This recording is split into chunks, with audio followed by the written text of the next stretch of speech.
Okay, it's time to call the meeting to order. If you would, please stand for prayer and pledge of allegiance, please.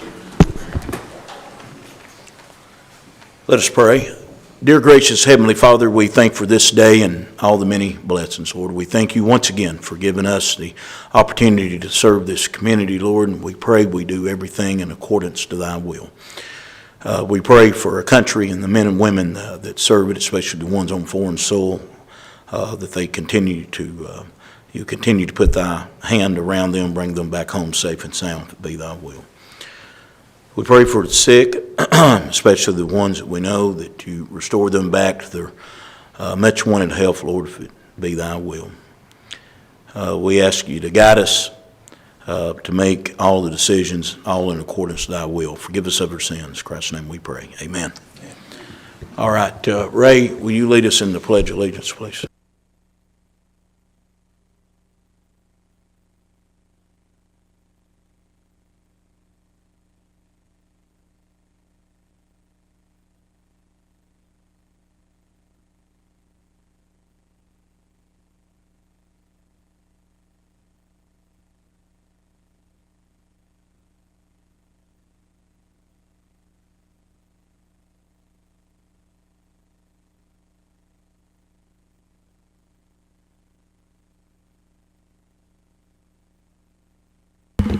Alderman Clough.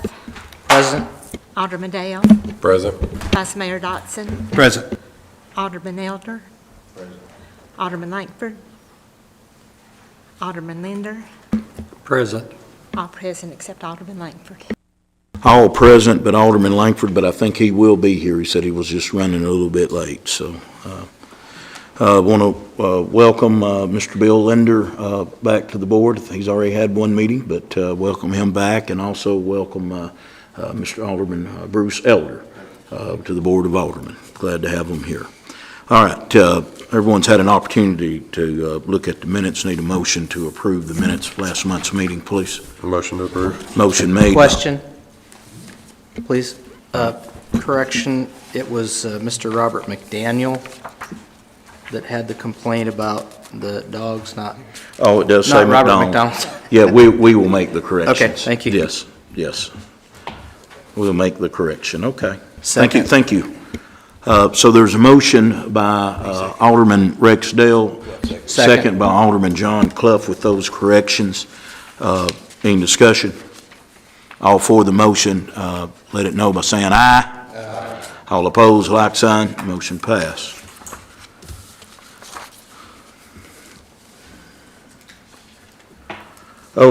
Additions or deletions to the agenda. I do have several to add to the agenda as number 10 item. We can add, please, the Vermeer Heartland Incorporated, which is a chipper purchase of $68,000. As number 11, add LPD report, Ray Smith. Also number 12, have some lawnmower bids, and then we'll have public comments after that. Motion to approve those four additions. Motion made by Vice Mayor Ken Dodson. Is there a second? I'll second. Second by Alderman Linder. Any discussion? All for the motion, let it know by saying aye. Aye. All opposed, like sign. Motion pass. All right, so we will add them to the agenda. We don't have any old business under new business. We have downtown revitalization, Mr. Ray Evans, and I think followed up by Ms. Cantrell. Good evening, folks, and especially good to see you, Bill, and Bruce on the Board of Mayor and Aldermen. I want to give you an update on, on 4 grants this evening. The first being the TDOT Multimodal Access Grant. Recall that is the project that will reconstruct and build new sidewalks along East Main and East Broad from the square down to First National Bank. This has been a long and arduous process, partially because TDOT is grossly understaffed right now, and that's just as simple as I can put it. Our, our consultant has submitted final construction documents. The final comments on those construction documents were sent back to the consultant about 2.5 weeks ago.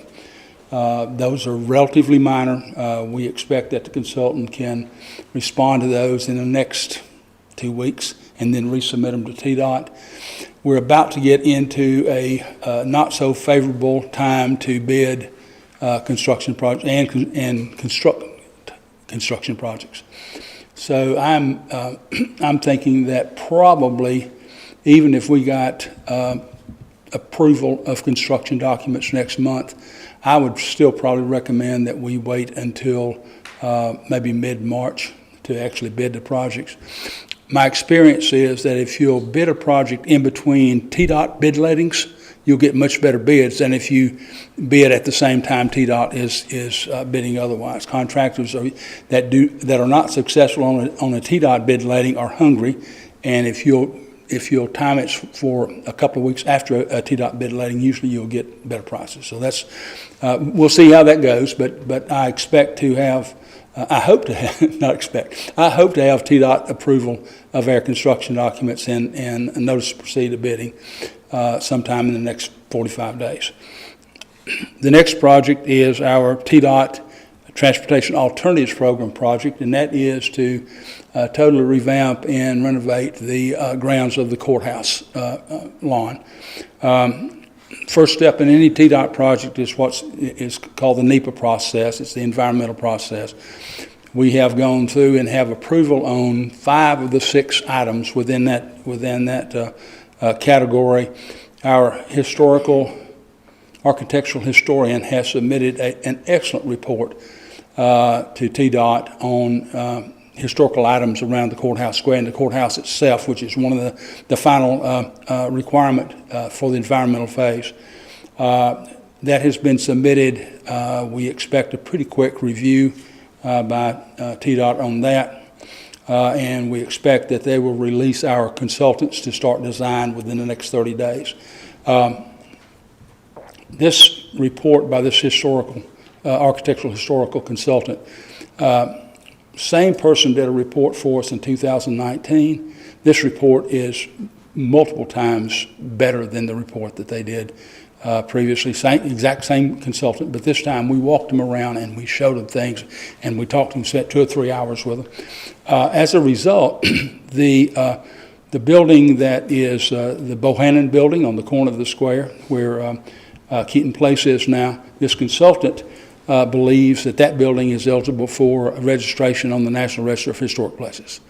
So we have reached out or are reaching out to the property owner to see if they would would allow someone to nominate that building for the National Register. We're also doing some homework prior to that to make sure that there's no encumbrances on the building and the property owner if in fact it gets placed on the National Register.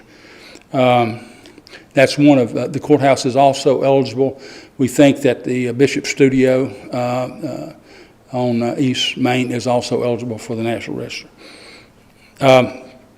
Recall that the city was awarded about 2 months ago a Appalachian Regional Commission grant for $500,000 to reconstruct South Church Street.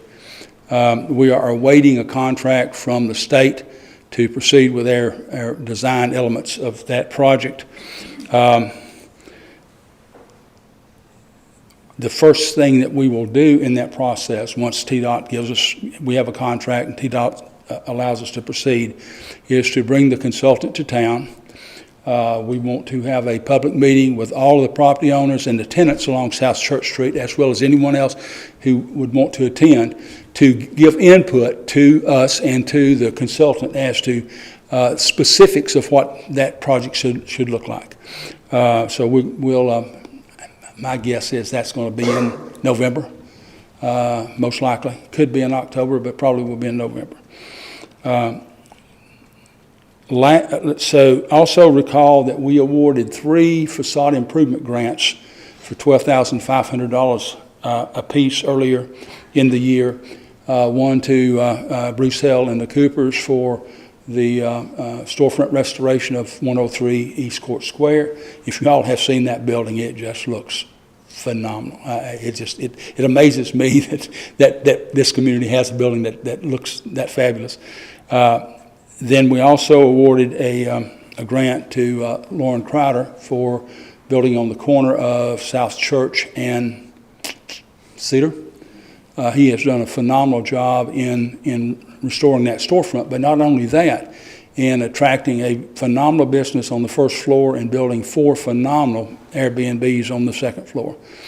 The third grant that we awarded was to Lindsay and Buck Walker, and they have also done just an outstanding job on improving their 2 buildings. Lindsay is awaiting the delivery of her canopy. As soon as that gets delivered and installed, then she's going to apply for reimbursement. But we've reimbursed 2 of the 3 thus far. And if you haven't gone there and looked, please do. It is outstanding. As a result, the new owners of the Enterprise building have now restored, at their own expense, have now restored their and upgraded their storefront. So it just puts a smile on my face, and I hope it does on yours as well. Recall that we were awarded a dog park grant also earlier in the year. We are trying to schedule a check ceremony probably before the end of September. I'm in communication with the folks that are trying to arrange that, and as soon as we know the date and time, we'll let you all know, and then we'll also, through the chamber and through social media, we'll let the public know, and hope we can get a really good turnout for that check ceremony. Lastly, the committee is working on a 2022-2023 budget for all of the state shared sales tax revenues that we hope to present to you at your October meeting. We're learning along the way. We hope to have by the end of this month, we hope to have received the 2022 allocation, and that will, we have a balance in the account now of around $150,000. So we'll use that amount and the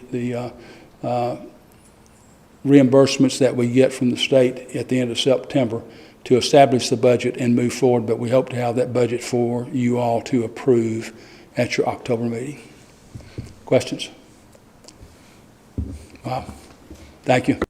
Good job. Lots going on. So also, during our last Downtown Revitalization Committee meeting, we had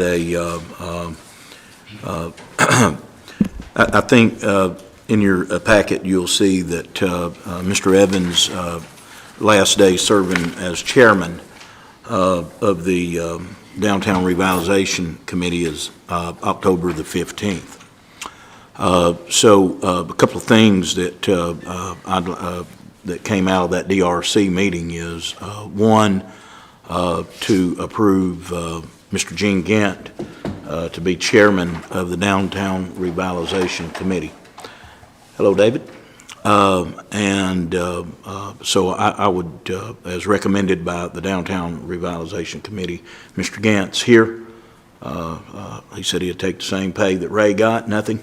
But all jokes aside, Gene, look forward to working with him. He will do an excellent job. So I just need to entertain a motion to accept Ray's resignation and to have Mr. Gant to be chairman of the Downtown Revitalization Committee. I so move. Motion made by Alderman Langford, second by Alderman Clough. Any discussion? All for the motion, let it know by saying aye. Aye. All opposed, like sign.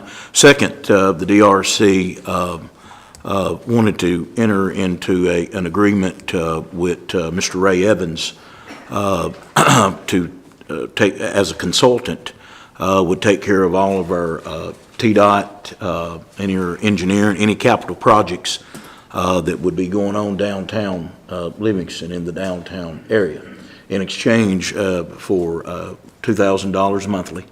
Of course, I think everyone knows Mr. Evans has passed. He's engineer by trade and would do us a good job and would be there to supervise the engineers, the inspectors, and things of that nature. So that was also approved by the Downtown Revitalization Committee. Just need to get it approved here at the board. Move to approve. Motion made by Vice Mayor Ken Dotson, I'll second. second by Alderman Bill Linder. Any discussion? $2,000 a month. Yes, sir. From the DRC. Yeah. And also, Mr. Rader is looking at the agreement, and we'll sit down with Mr. Evans and get everything ironed out, but I don't see a problem with it. No, the agreement in substance is just fine. We had a couple little tweaks that we shared with the mayor, and we'll get with the gentleman and get that hammered out for you. Yeah, but this is, so that we've got a motion and second. Any more discussion? Okay, roll call vote, Ms. Phyllis. Alderman Dale, Yes. Vice Mayor Dotson, Yes. Alderman Elder, Yes. Alderman Langford, No. Alderman Linder, Yes. Alderman Clough. Yes. Motion passed. Motion passed. Welcome aboard, Ray. We'll get with Mr. Rader and get all the documents properly signed. Mr. Cantrell, do you have anything to add under downtown? Okay. If not, we'll go on to item number 2, Air Evac, Ms. Devonna Wright. Come on up, Ms. Wright.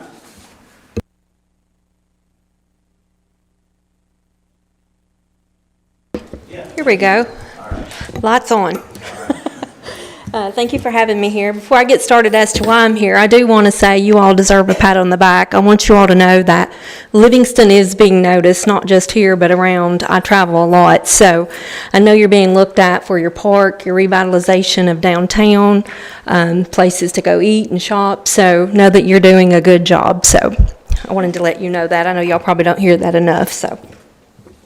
But I am Devonna with Air Evac Life Team. Air Medcare Network is who I actually work for, part of Global Medical Response.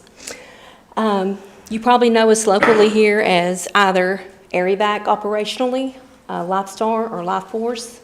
We're the medical helicopters company that comes in here and flies you in an emergency situation. My job with the company, though, is membership. Some of you may be aware of that part of the company, and some of you may not be. But membership protects family and finances. I do want to say you do not have to be a member to fly with us. We do not ask that question. But there are a few important factors of membership.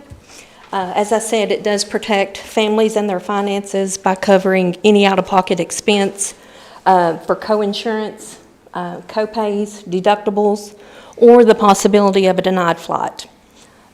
If you're ever working in insurance, you know that part of it. Membership not only covers you here locally, we also have a network of over 300 other locations. I did provide you a folder. There's a coverage map in there that shows you your coverage. Again, I know you know us here locally, but we're a little bit bigger than here. We are from the East Coast to the West Coast, Alaska, Hawaii, so we're a pretty large company. What membership does, though, is it covers anyone in the household in the event they were need to be flown. We currently have a payroll deduction plan here with the city. That's the only plan that we used to offer, but the reason I'm here now is to talk about a new plan that we're offering. It's called a census plan. And with the census plan, what it does is it gives slots to the city, and the city has ownership of the plan. So it covers any employee that is currently employed. If an employee leaves or is no longer employed, they lose the coverage, and the new employee that comes on picks up the coverage. But it not only covers the employees, it covers their household, and it's an immediate coverage once they're hired. That's the way that plan works. We have had several surrounding cities and counties that have already taken part in this plan since we've been offering it. We currently have Salina, Jamestown, Allard, we have Jackson County, Clay County, and Fentress County right now that have come on board in the last little bit after we've explained the plan to them. They're using this for retention and recruitment purposes, and also to add a benefit to their employees at a good cost. One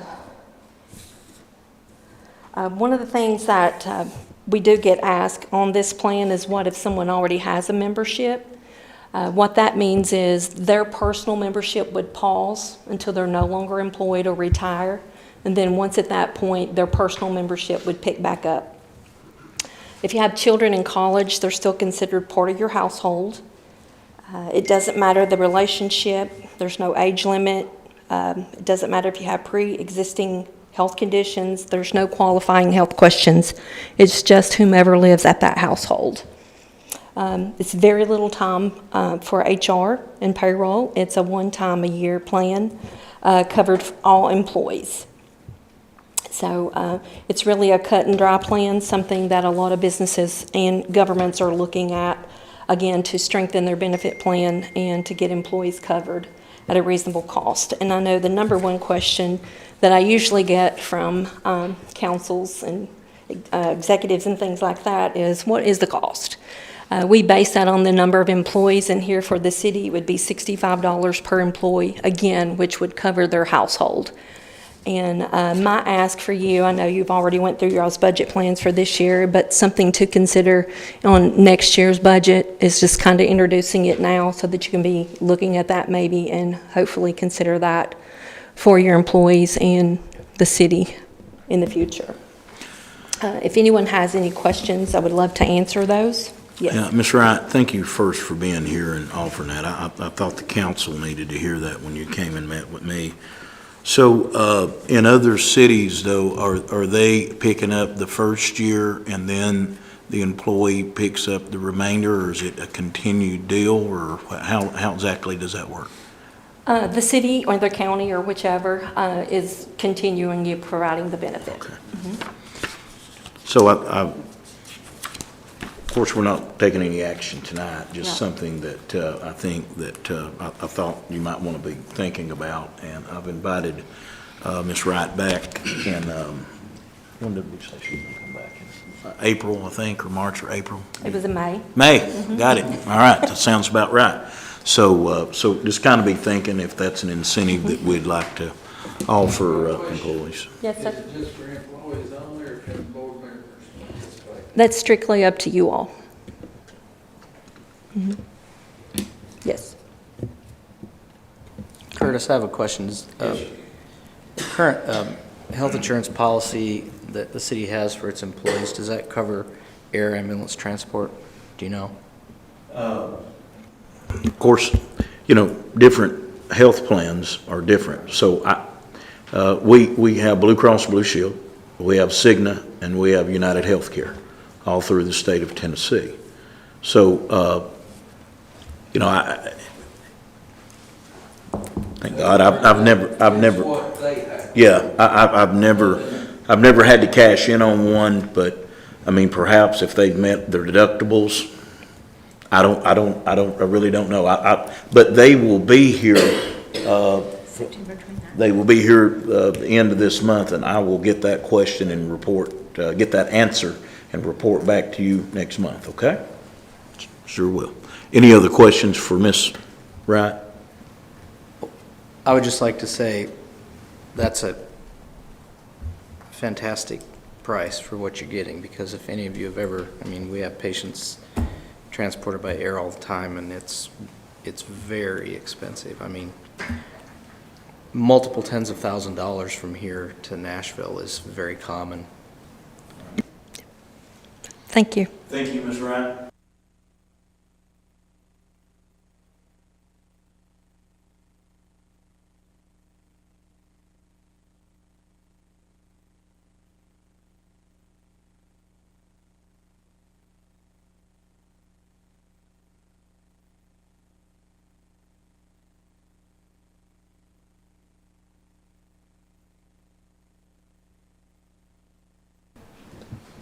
Can you hear me? Yes. Okay. So, like Mr. Hayes said, my name is Ashley Walton. I'm a registered nurse. I grew up in Byrdstown, and that's currently where I live with my husband and my 3 kids. I'm currently working with the Community Nurse Navigator Project through the University of Tennessee School of Nursing. Some of you may remember me. I did work here at the Overton County Health Department for several years, so you may recognize me from there. This project is a grant-funded project through the Tennessee Department of Health. I'm one of 2 nurses for the Upper Cumberland area. My half is I'm doing the upper half of the Upper Cumberland, and Miss Harley Ball will be doing the lower half. We are doing a nursing assessment on the community as a whole, and my findings will point me in the direction that I need to base my interventions and hopefully some resources for this area. The project's goal is to understand the barriers to regular routine immunizations across the state. And when I say vaccines or immunization, that can bring out a whole lot of feelings different in different people. In the last few years, we have seen a decline in regular routine vaccination rates, especially in younger children, particularly the age group of 2 to 3-year-olds. When they've looked at that, when I say regular, I'm talking about polio, hepatitis B, whooping cough, tetanus, measles, mumps, rubella, that type of thing. Well, why is this a concern?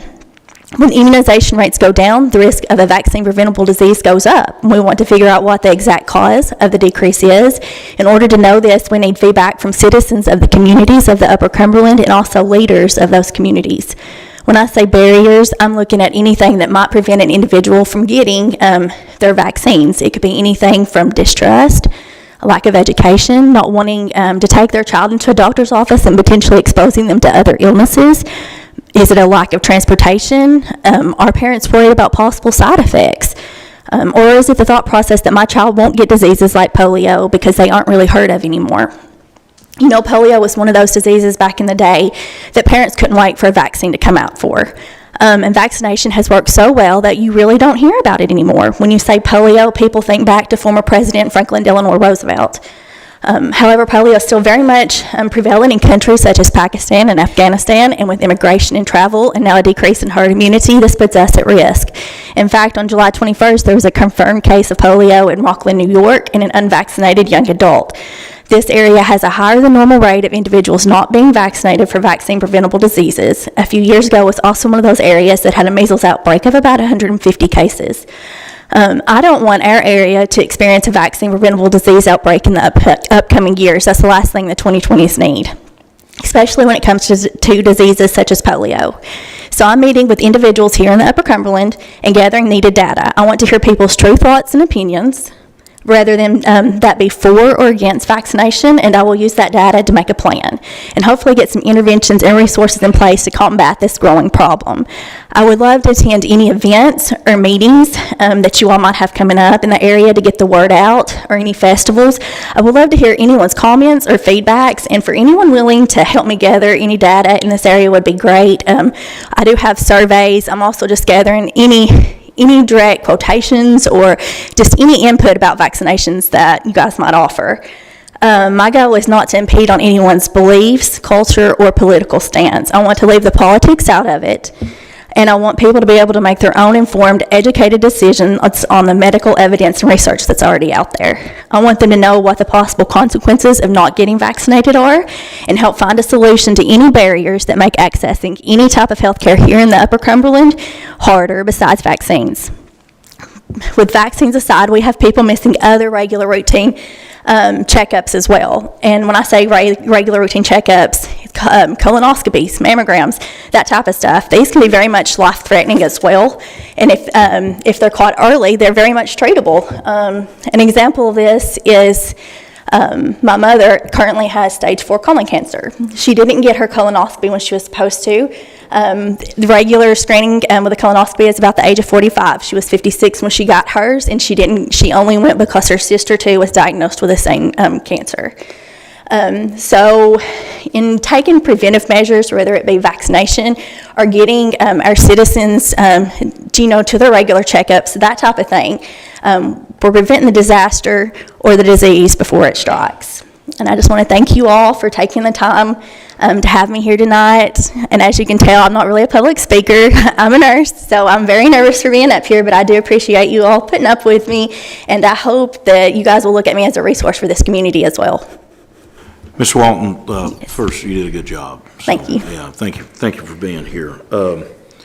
So when you came and spoke to me about it, I thought it was important for you to get in front of the council just to and inform the general public here, and because it caught my attention when you talked about it. Yes, sir.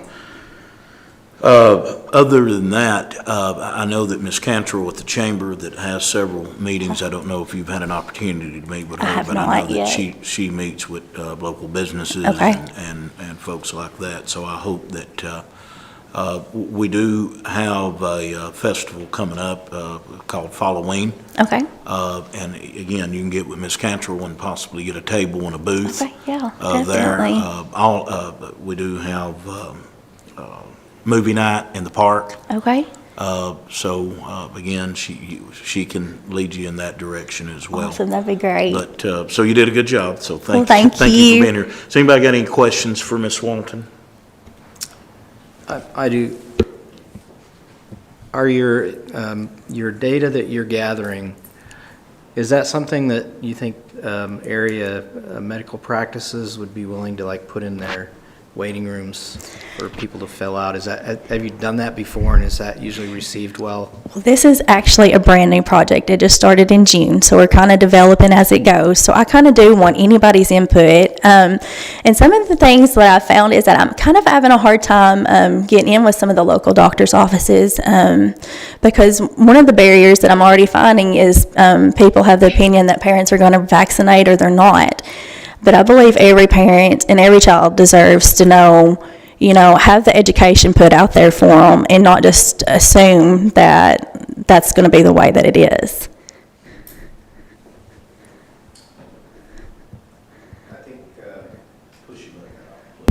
I think that would be a way. I can't speak for other doctors, but you could probably get a lot of response that way. Okay. And also, I'd ask the hospital if you can put that in their waiting room. Okay. If it's a anonymous questionnaire that can help you gather data, they may be willing to do that, because we certainly are fighting that uphill battle against in the last 2 years. Yes, and it's suspicion, mostly misinformation, things like that. right. And also, I'm finding too that this area sometimes for the resources and stuff, we have other people coming in and stuff too. And I found out just this past week that Putnam County alone has 10 homeless camps. 10. And just maybe even addressing some of these problems and giving them access to care may be an area that we could look at too. So if you have any ideas or suggestions, once I get through all this data collection, I want to find my interventions and maybe hopefully find some resources and use some of that grant money for good for us around this area. Okay. Any other questions? Thank you. It's admirable work you're doing. Thank you. Thank you very, very much. And again, Shannon, if you could please meet with Miss Walton, I'd appreciate it. Thank you very much. Have a safe trip back to Pickett County. Okay, item number 4 is employee agreements. Due to some situations that we had with the city of Livingston, I talked to all the supervisors about possibly having agreements with city employees that have that are certified in their particular field. For example, folks that we have allowed them to get their CDLs while they work for the city, or we've sent them to the police academy to be a certified policeman or fireman. Help them get their license, whether it's in water treatment, in codes and wastewater. And what we have seen, unfortunately, as of lately, with the market the way it is in the private sector, is that we have trained some of these folks with CDLs only to get swooped up by the private sector and would pay. So I've reached out to our attorney, Mr. Danny Rader, and asked him if this was something out of the ordinary, and he said absolutely not. In fact, I think that he said that he had done this for other cities. It's in your packet. We don't have to we can take this under advisement tonight, or we can act on it tonight. But you've had an opportunity to look at it, and basically that if the city of Livingston pays for you to be a certified policeman, certified fireman, or assist you in getting your commercial driving license, and you get them and you leave the next day, then it's going to be prorated back and the city will get a little of the money back. And that's what it's all about. And I'll turn it over to Mr. Rader. Yeah, and there's any number of ways that you can do it, Mayor. What we did in the city of Allgood just had to pass an ordinance like this. They were having the exact same problem that you guys are having, which is that some of the more affluent communities, and certainly some of the more affluent private sector, they will not hire somebody who doesn't have a CDL. So somebody will come to a smaller community, you all will pay for them to get that training, and then they will immediately go get that higher paying job.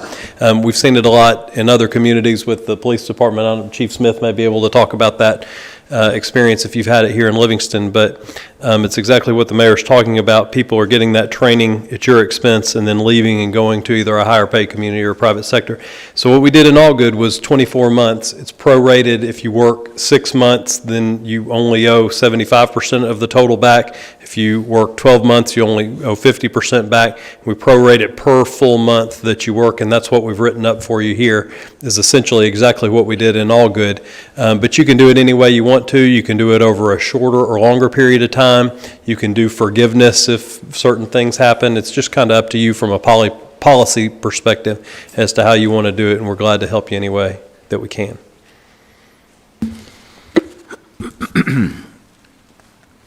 You said the supervisors were on board with this? Yes, they know, and this is, again, coming down the pike, as Jack Parrott's here with us tonight, and of course, Ray is here as well. These jobs that are mandated by the state of Tennessee to have certain certifications to run a water treatment plant, wastewater plant, policeman, fire, codes, and CDLs. Obviously, you got to have CDLs with the city of Livingston to be able to drive the dump trucks, any of the commercial trucks that involve CDLs. So what we have had is, over the years, when folks retire, they take their CDLs with them. And so we have hired other employees, new employees, and have got them trained and through the program and got their CDLs in less than 6 months. They've sought other employment opportunities. So we just kind of put the brakes on doing any training right now with CDLs because I wanted to talk to the board to see how they felt about that. So in essence, it just simply means that if we train someone and we have money in this profession and an employee does want to leave, they can leave. We just want to make sure we get our money back prorated. That's it. If they want to leave, good for them, and we wish them the best. But at the same time, if we just sent them to a school and the private sector or another entity has came along, we just don't think I just don't think it's right to be just training grounds. On average, how much money do we usually have in somebody getting them trained, whatever field? Well, it depends on what field you're in. In the police department, at the end of the day, Ray, about 10,000? Yes, sir. About 10,000, and a policeman is going to be about the same in the fire department when you start getting all of your certifications that you need. CDLs, getting someone trained, could range up to about $500 to $1,000 getting them trained. But the main thing is, it's important for us to have them. Whether water department, gas department, street department, I mean, we got to have people to drive the dump trucks. Like water treatment plant operators, we've got some in schools, I think last week, right?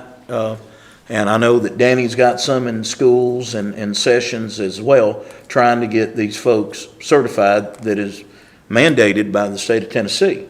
The issue that you've got is it's right now it's an employee's world.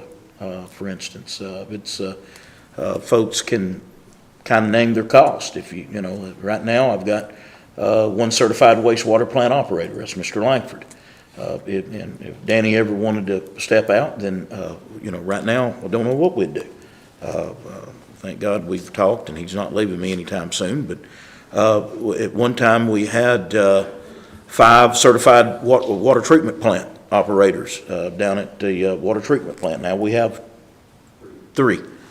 And the CDLs, we just continue to lose the folks in the CDLs, and of course CDLs, today, for instance, coming on off a holiday, we have 2 garbage trucks running. That's 2 CDL drivers, okay? And so it's just, it's really been a problem. And again, I'm not trying to punish an employee for taking another position. I get it and I understand it. But if we've invested some money, then I'm just trying to get it back. That's it.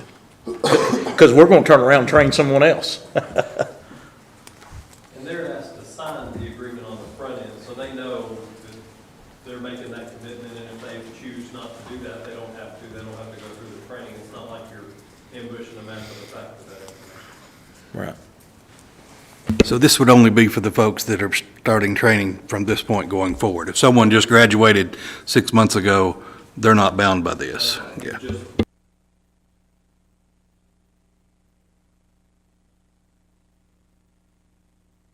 And it's not a contract for employment, it is only a contract for the course itself. Okay.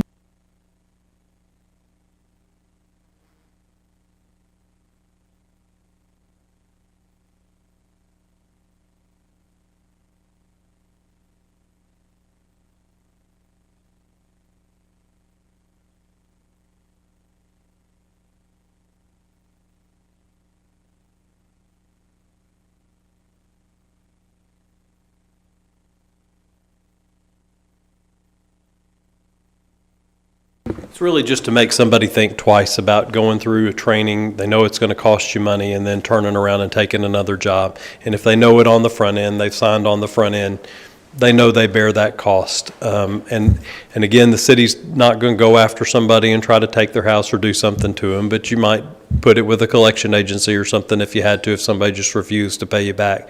But it's just like any other debt that you're owed on a water bill or something else like that. Some of it's more, some of it's less. 10,000's a lot of money for the police department, but a $500 CDL, if they work for you for a year, it's not that big a deal. I have a question. When you consider the cost of the education, they're on the payroll. They're basically on the clock when they're going and doing this training course. So it's more than just the $500 cost of the course. I mean, it would be, because you're paying them to go to the course. So would that be included in the cost of training when you answered that? Yes, sir. Ray, when you answered that and said it's about $10,000 to train somebody, would that be including? Yeah, so in that case, Tennessee Law Enforcement Training Academy provides housing. But in some of the cases, for instance, if someone has a test at 8 o'clock in the morning, then yes, we will pay for their room and board, pay for the test, pay for a meal, and that's what we're getting at, is we've got an investment in that employee and just trying to recoup some of the money back. There are limits, Dr. Clough, on clawing back salary, and you can't just claw back everybody's salary to zero, but you can recover the room and board costs and the tuition costs and maybe even some mileage and some other overtime, things like that. Right, I just wondered if we at any time do this, if we should specify what the costs of training are, so that Yeah. that's understood from the get-go. And we should do that, and the way that I wrote it, of course, you've got all these different kinds of trainings, so it's very generic, but if you guys pass this, we'll ask the city will itemize that on the front end for the employees so they know exactly what their exposure is. And if we pass the first reading tonight, I'll get with all the department heads and see exactly as close as I can get to the expense that it would cost for the employee to get the CDLs, the employees to take the what they call cram sessions, or take the test, or overnight stay, all of those things that are involved. And you, of course, you don't put the exact amount in the ordinance because it's going to fluctuate, but you'll give a sheet to the employees before they sign, this is what the estimated cost will be, and then you're responsible for the actual cost if they fail the test and have to take it twice or something like that, so, which happens. Yeah, thank you, Mr. Rader. Does anyone need a motion? Yeah, and then we'll come back with it, have a public hearing on it, and give, like I said, anyone that wants to come to that can come to that. So the goal is not to hurt anybody, any shape, form, or fashion. So, but yes, I need a motion. I'll make the motion because I know what the city's going through. And I really think something needs to be done. I really do. Motion made by Alderman Bill Linder. Second. Second by Alderman Rex Dale. Any discussion? Roll call vote, Ms. Phyllis. Vice Mayor Dotson, Yes. Alderman Elder, Yes. Alderman Langford, Yes. Alderman Linder, Yes. Alderman Clough, Yes. Alderman Dale. Yes. Motion passed. Motion passed. Item number 5 is water line survey, which is ready to be today. Ms. Sheree Jolly is here with us tonight.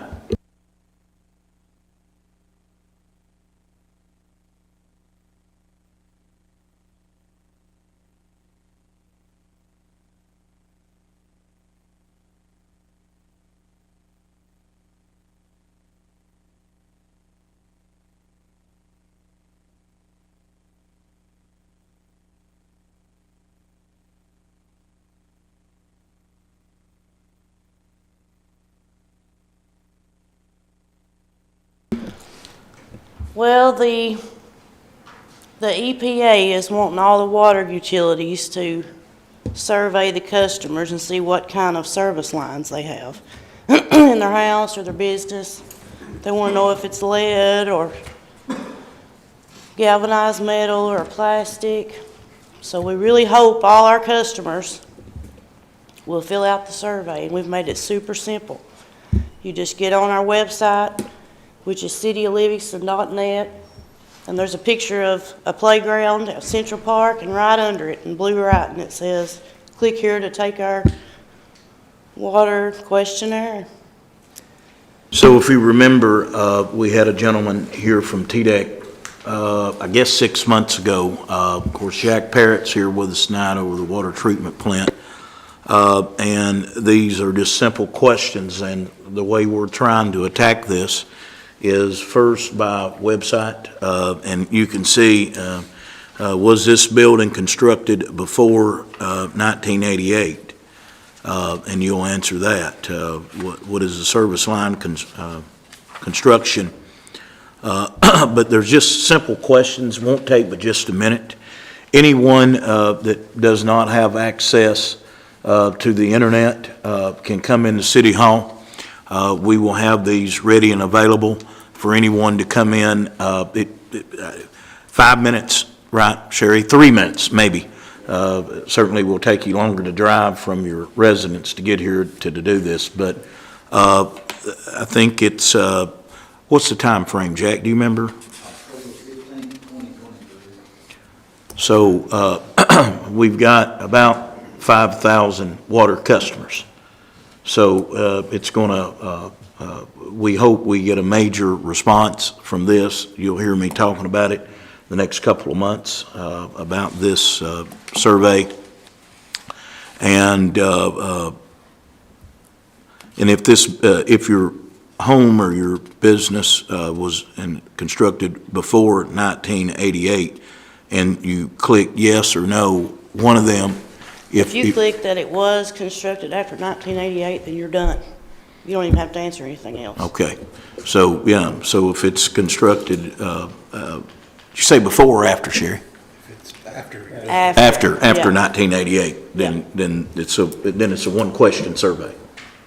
So, Could that one question be put on the return part of the water bill on the backside or something? and let them at least answer that, and then you'd know who to maybe follow up with or not. That was just a thought, to get it out to everybody. That's an idea. That could be another way that we attack this.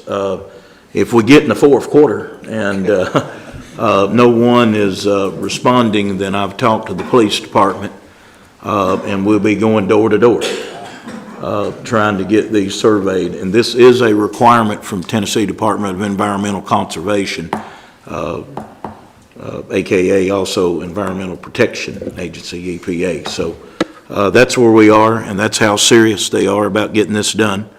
And so we're taking the first step, and hopefully we'll have a lot of folks that will just jump online or come down to City Hall and fill out the survey. Thank you, Ms. Jolly. Item number 6 is a garbage truck bid. We got, as you know, that we budgeted roughly $200,000 for a new garbage truck with the city of Livingston. And if we approve this bid tonight, which is on the state bid, and the state bid, this means that you don't have to bid it out. The state of Tennessee has done your bidding for you, okay? So you have the procurement policy from the state of Tennessee in your packets. We are looking at a international, which is on the state bid. You can see that international, what kind of chassis it's got, and the whole nine. If you need to, if you want to see all the specs, it's all in there. So.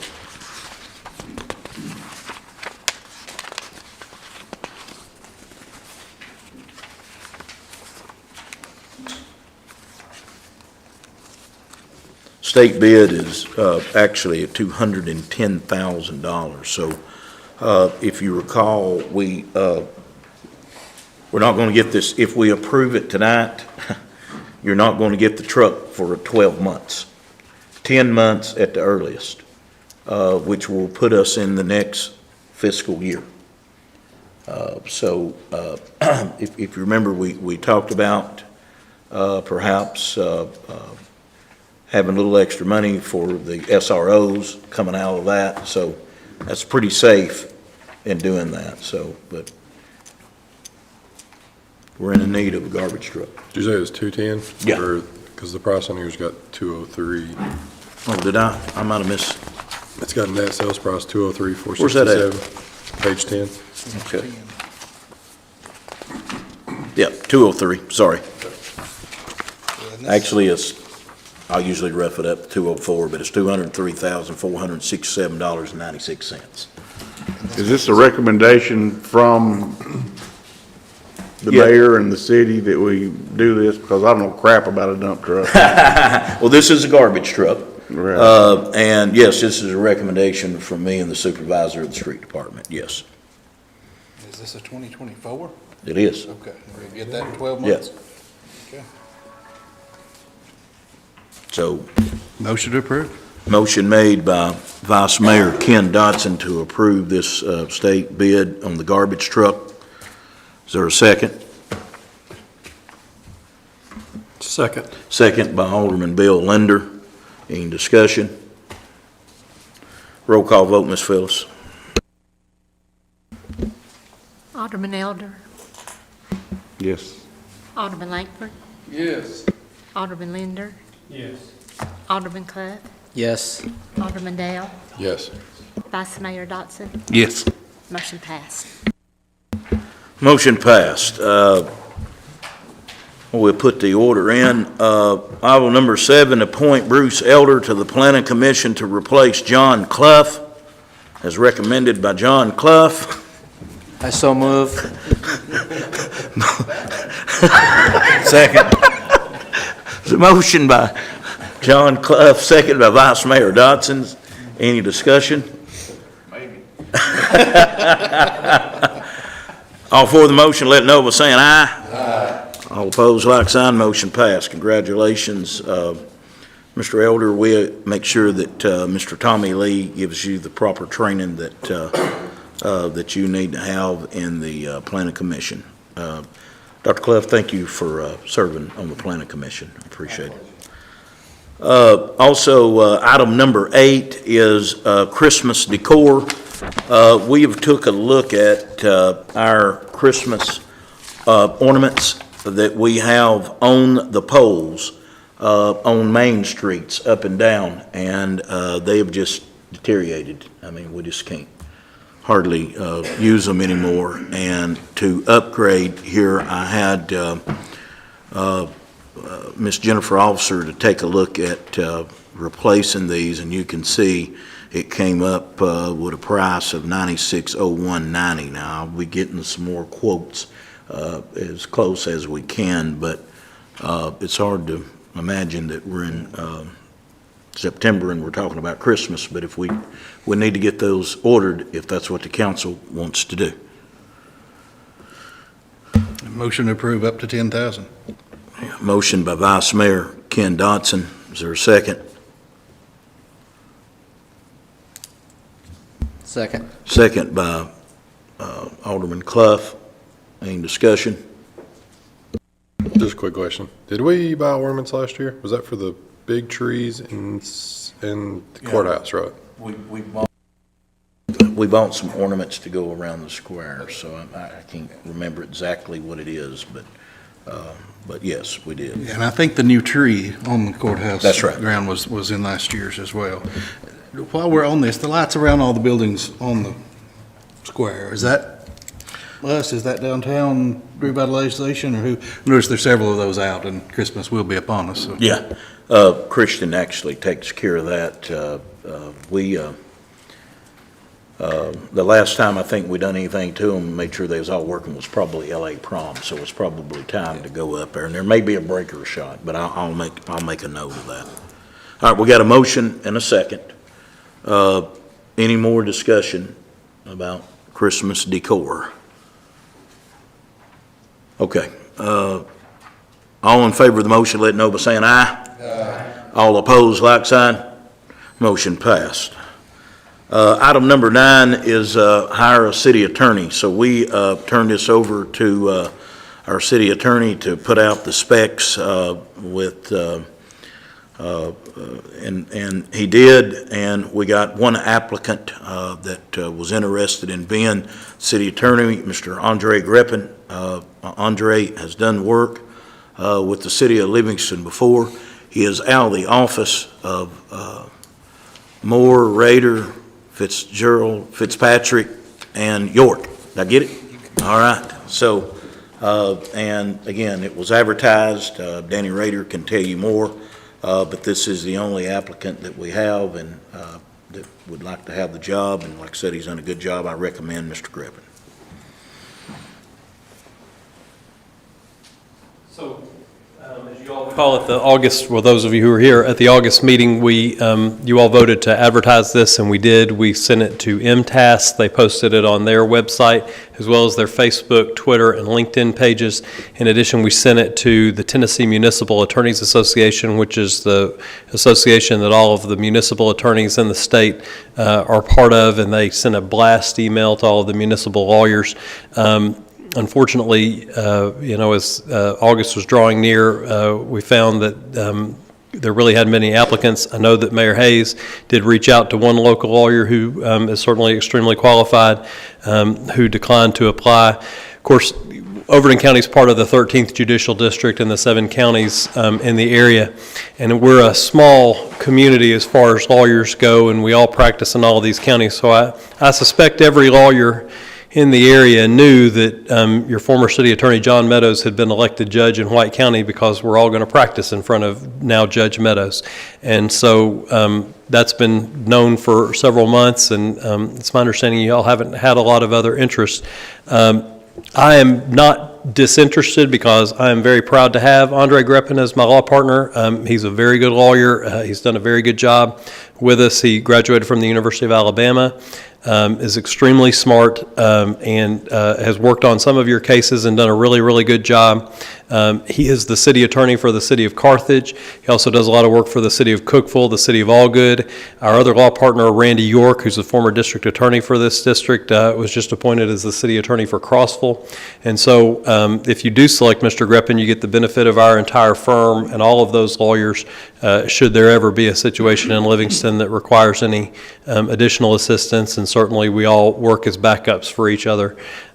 When I accepted this job on an interim basis and agreed to do it, I said that I would not apply on a permanent basis because I didn't want anybody to think that I was trying to get my foot in the door. So I'm a little embarrassed that there haven't been any other applicants besides Mr. Greppin, but he's an excellent one, and you'll have an excellent attorney if you should select him. If you want to advertise longer, it will not hurt our feelings at all.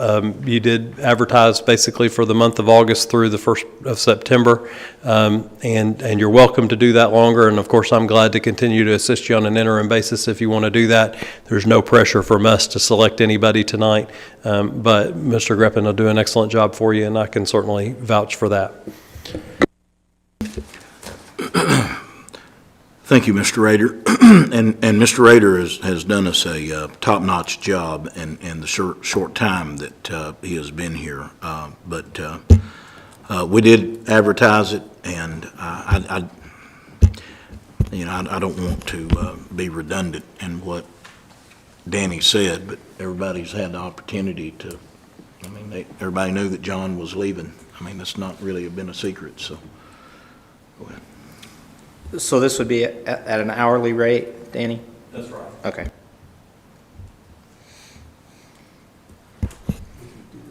Yeah, absolutely.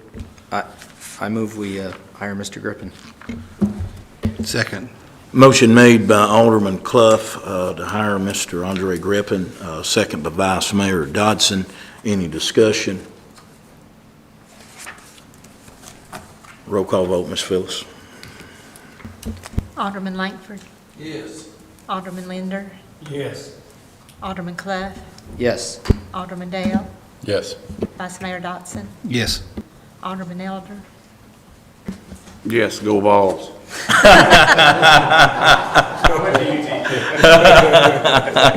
Motion passed.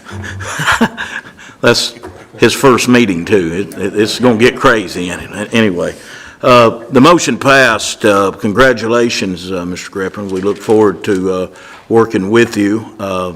I'm sure that anything that Mr. Rader has, he will pass over to you. And again, Danny, I want to thank you for helping us in a time that we needed help. Our attorney was elected to judge in White County. We certainly miss him, but we wish him the best. And you've done us a good job. So thank you for your services. It's a real pleasure to work with the city of Livingston on the public entity partners cases. I've really enjoyed getting to know all of you all a little closer the last month, and if you ever need anything, you know where to find me. I'll never turn my back on Livingston. Thank you. I appreciate that comment. So, and Andre, we look forward to working with you, okay? Thank you very much.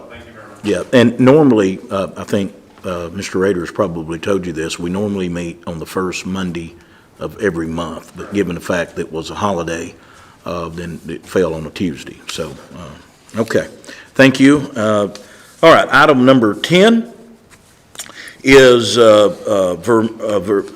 if you remember, we got a letter from TDEC that says that we can no longer burn inside the corporate limits of Livingston, and they are not going to give us a permit to burn anymore. Now, but also, when the microburst storm came through Livingston a couple of months ago, we went under a state of emergency, and then that allowed us to get a permit from Tennessee Department of Environmental Conservation to burn out at the county quarry. Now, that ends in October. So we needed a chipper. So, because we're going to be doing a lot of chipping. And so Vermeer Heartland Incorporated, which we are a member of the National Joint Power Alliance, which is also Sourcewell, which, again, they're kind of like state bids. They do our bidding for us. And we just need to approve the purchase of a $68,000 chipper. It'll be a Vermeer chipper. That was in the budget. Yes. Motion to approve the $68,000 chipper. Okay, there's a motion by Vice Mayor Ken Dodson. You said it was in the budget, Yes. right? Okay, yeah, second. Okay, second by Alderman Rex Dale. Any discussion? All for the motion, let it know by saying aye. Aye. All opposed, like sign, motion pass. Item number 11, LPD report, Mr. Ray Smith.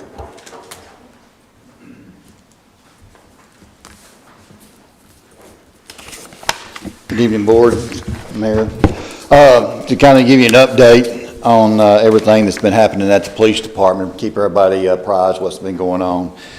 The last time I reported to you, we had over 700 articles that we had went through and took care of and got orders to get destroyed, and we destroyed those items. We are now working on property. Property is just the other side of the coin that's gathered up in the room there that we're working on. It has taken just a little bit longer because we've had to slow down and make sure to get a lot more things, documentation, things that we have to go back and they can be destroyed or given back. That's what our goals are, is to give back into that items if we could. But first it's going to take the clearance of the judicial commissioner there to make sure that everything's okay through the DA's office. We have took on other cases, other things took place. We are powered back up. We like about 2 more officers to be fully staffed. And I am totally agreeant with having a contract with men that come to work. If I brought in all my certifications that the fine city of Livingston is paid for, I got 2 big binders. So there's a lot invested in Officer Ray Smith, and I appreciate that. But I also appreciate the guys that come up and stand up and want to be a part of our department. And young guys that do want to come in, it does cost right around $10,000 to send a young man or young lady to school for the schooling. We pay them, we give them transportation, they feed them, we even clothe them. And we're probably one of the entities that's pretty expensive to have and to get trained on. It is a professional job that we have professional people working in there. So it does, your schooling just ain't one time around. When I first got started, I was schooled for 3 years. And it continues, and you don't never get stopped because every year we got to be recertified again, and it takes time and money to recertify all the officers that we have on staff, and that's even through dispatch and even through our secretarial areas there. But we're proud, we like about 2 more, then we'll have the patrol position all back up and powered back up. We are looking at another SRO. Unfortunately, we're probably going to lose an SRO. Those are very important folks that work in the schools and help keep peace at the school and keep safety there. They do a lot of things. Also, they are involved in classes and all that is there. We also have a grant that the mayor and I have been looking at, and we have been fortunate to be awarded a grant money on the situation to get cars for the police department and some construction to take place and some other things that the mayor has looked in for the benefit of the city of Livingston. That's all we have at this time as far as anything of the city, of anything's going on. Yeah. You don't have anything else? Oh, yes. I also want to ask to hire a gentleman, his name is Shane Barlow, to come and work for the city of Livingston at this time for the Livingston City Police Department. He is a certified officer of 9 years. And I need to make a disclosure here that Mr. Barlow is my brother-in-law. He did not come to me seeking a job. He went to Ray Smith, and Ray had no idea he was my brother-in-law. But I want to disclose that. And I talked to Ray about it. Ray wanted to move forward with it. And I told him that we would bring it to the board. So am I telling you? That's true. He has 9 years experience. He's worked the road before. There will a little level less training to put a gentleman on the road that is already certified and ready to go to work than it is to take a gentleman up and spend that kind of money and start all over again. When you have that opportunity, it sure relaxes things. I mean, right now we got young people riding that's having to ride with other certified officers waiting to go to school. If I have a gentleman that I can put on the road, that means that we're not like doubled up. We can actually cover more area and answer more calls for the safety environment for Livingston City. but he's met all of our qualifications. Will he fill one of the 2 open spots? Say that again. Will he fill one of the 2 open spots? He will fill, no, that'll still leave me 2, Okay. yes. I'll make a motion to hire Mr. Barlow. Motion made by Alderman Rex Dale, second by Alderman David Langford. Any discussion? Roll call vote, please, Ms. Phillips. Alderman Langford, Yes. Alderman Elder, Yes. Vice Mayor Dotson, Yes. Alderman Dale, Yes. Alderman Clough, Yes. Alderman Linder, Yes. motion passed. Motion passed. You have anything else, Mr. Smith? No, sir, but just say I have worked with the Rader Law Firm, and they are fine fellows, and they're always great professionals to work with. Yes, sir. All right, thank I you. got Yes, one question. How many officers do you have now? That's the 2, we have 8, 10, 8. 8 that work the street. We have SROs, and we also have some that work security for the hospital. I'd just like to make a comment and ask you a question as well, Chief. We Alderman, received some correspondence back from Mr. Rader suggesting that some of the things that we've all been through over the last several months be used as an opportunity for new training, retraining, and as you think about the people that you have, have you thought of any specific things that you think in that area as far as training and retraining in the coming months that would be advisable? We are looking at different areas now. Law enforcement's changed. Back when I got started, a lot of things has changed. We got to be a little more open-minded about other ways to handle things and ways to look at stuff. It's not always just cut and dry. And through training and all, we can find a better way to deal with a lot of other systems and situations and events that could be a lot less likely to turn into something that we do not want to happen. We've looked into a lot of other training that's been advised through MTask, and we are taking all that under advisement and are standing up and going into new training areas. And that training area comes with having to certify that person to be the trainer for the police department, which does cost to get those certifications, or you pay for an instructor to come, which even costs even more. But yes, the training that we have been looked upon to change things and to look better upon it and make sure we're more thorough, we are. Because most every professional organization has requirements for retraining, reminding, going through things again, and I think we don't have anything really formalized like that with the police department, but as we learn more about what's available, I just think I'd just throw my opinion that I think that's a really good thing to do in light of what we've all learned about things that could have and should have maybe been done differently, that we have a specified plan sometime in the not-too-distant future to have training and, I don't want to use the word recertification, but some sort of ongoing training that all of our employees at the police department can benefit from. So, excuse me. So one thing that is mandated that all officers have in-service training. How many hours is that now? 40 hours. So they have 40 hours of in-service training. Per year, yes. And there's, in this in-service training, there could be domestics, it could be drug fund, it could be range work, evidence handling and things like that. But there's also specialty schools that Mr. Barton talked to everyone about. That if and I think, I'm not trying to put words in Ray's mouth here, but I think Ray is trying to get back up full strength to where he can send some of these officers to school. Right now, I mean, like other former chiefs, he he is having to work the weekends and work late nights and things of that nature. I get it and I understand it, but it's because it's kind of shorthanded right now. But yes, I'm for that 100%. Ray and I has talked about that, and to get extra training in these areas. And so when we do in-service training, Ray, where do we go for in-service training? We're allowed to do in-service training at our own department with the training center and have instructors to come in and do the training for us and attend class. It's not a give me class. It's a pass and fail. This is a test that is you're tested upon your knowledge of whatever they train you in, and you take the test. You don't pass the knowledge test, you're going to go back and take it over again or sit through the class.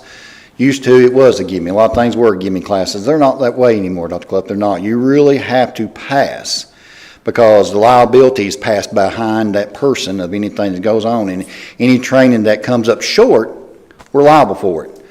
So the more knowledge we place in the officer and the more knowledge we put out there on the street, the better decisions we're going to make from this moment forth at every event that we take on. And given the past, I would think, Ray, that some of our in-service training is going to be focused on how to handle evidence and drug seizures and things like that. Yes, correct? all these new updates or all these concerns that we've had is all new training that will take place. Thank you. Yes, sir. Any other questions for? How many officers do you have to send for training? All have to go. Well, I understand that, but I'm talking to your new officers. Your new officers. I have got 6 at this time that have to go for training.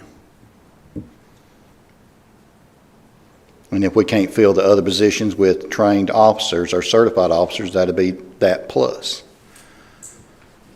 And unfortunately, in the world that we live in today, there ain't many folks that wants to be in law enforcement or any emergency services whatsoever anymore. It's a pick and choose. If you didn't have it in your heart years ago and want to be that, everybody wanted to be police or fire department something years ago, and we don't have a stack of applications. We just don't. You'll get 1 or 2, or you get unfortunately, or you get somebody that nobody else wants, and we don't want that at Livingston. We want to screen and make sure we get the best availability for Livingston City and the people for the Livingston citizens. We want them to make solid decisions and be the well-trained and pick the best, and just, we don't have a lot that wants to be in law enforcement anymore. It's a very hard area to be in right now. It is a tough job. Thank you, Mr. Smith. Yes, sir. Item number 12 is lawnmower bids that you have in front of you for our parks.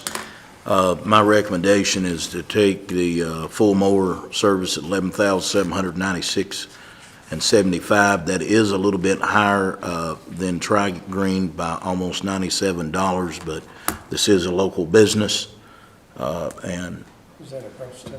yeah. But I'll make the motion. motion made by Alderman Bill Linder, Second. second Vice Mayor Ken Dodson. Any discussion? All for the motion, let it know by saying aye. Aye. All opposed, like sign. Motion passed. So any public comments? Anybody like to address the council? Okay, hearing none, I just need a motion to adjourn. Well, hold on just a minute. Also, got ahead of myself here just a little bit. So there is going to be some work sessions coming up in October to talk about some of the things that the board has discussed in some of the last 3 or 4 months of the agenda. That will talk about the pay scale. We'll talk about compensation, I think, is for board members. All those things are charter changes that will need to be done. So I encourage each and every one of you to read your charter and make some notes on any changes that might need to be made to it. Mr. Mayor, you said I would be able to speak, so how was I talking about adjourning? Yeah. Excuse me, Mr. McDaniel, okay? So anything that you would like to see possibly changed in there. Okay? Can we get that sent to us? Yeah, absolutely. Yeah, we will, I'll get that to you, Bruce. My apologies for not getting it to you already. Mr. Rader, do you have anything you'd like to say in that? I just say that I'm going to volunteer Mr. Griffin's son for this, but I'll be glad to help with it since I've talked with you guys about it. We're glad to go through the charter too and make some suggestions as far as updates and some things to address. Particularly this issue with the alderman pay.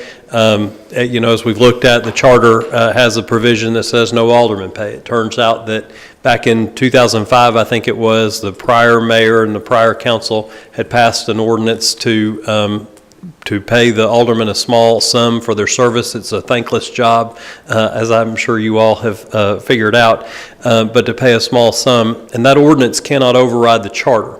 But there's a long-standing presumption here in Tennessee, and the Tennessee Supreme Court has explained it repeatedly, that legislative bodies are presumed to have acted in good faith and not to intentionally pass something that is violative of a general law or a charter provision.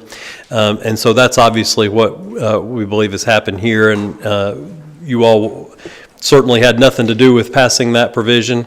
The fact that some of you all have received some of that money it's unfortunate that the charter didn't allow that and you all didn't realize that, but you're presumed to act in good faith, and it's my opinion, and I've written a detailed legal written opinion about this when this issue came to light.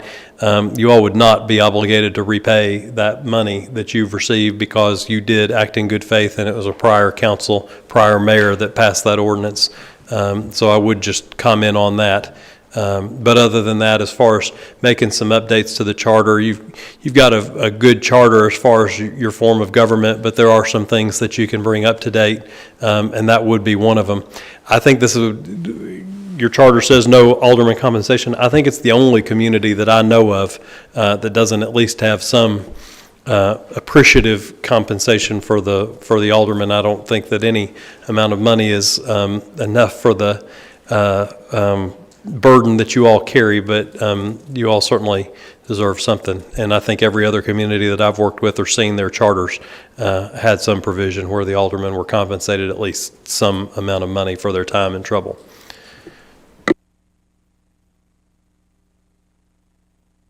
Thank you. So what's the date? Mr. Medaniel, I did ask if anybody would like to have any public comments, but you can come on up now, sir, if you'd like.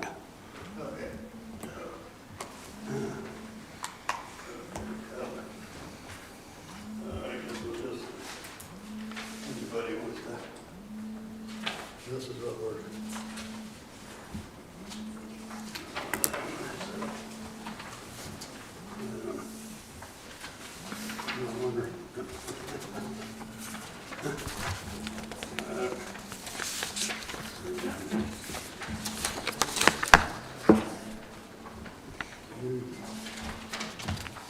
Here, I think I got two. Yeah. There you go. I'm good. Yeah, I got one. Yeah.